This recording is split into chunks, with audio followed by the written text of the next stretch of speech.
মানবতাবিরোধী অপরাধের মামলায় জাসদ সভাপতি হাসানুল হক ইনুর বিচার শুরু হলো।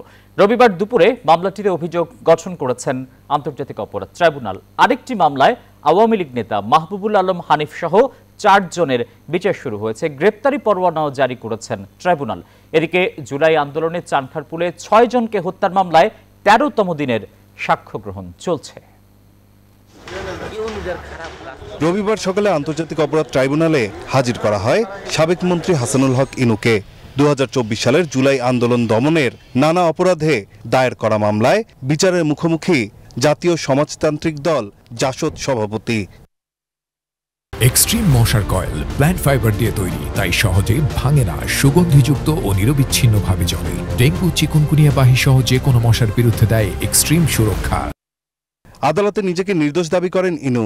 অভিযোগ করেন গায়েবী মামলার শিকার হওয়ার। ফরমাল চার্জ গঠন করে আগামী 30 তারিখ দিন ধার্য করেছেন মামলার পরবর্তী কার্যক্রমের জন্য। মামলাটিতে ইনুই একমাত্র আসামি।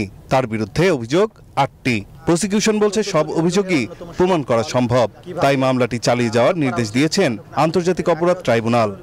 তার যে রোল সেগুলোকে আমরা অভিযোগ আকারে নিয়ে এসেছিলাম, সেগুলোর ভিত্তিতে মোট 8টি অভিযোগ তার বিরুদ্ধে গঠন করা হয়েছে।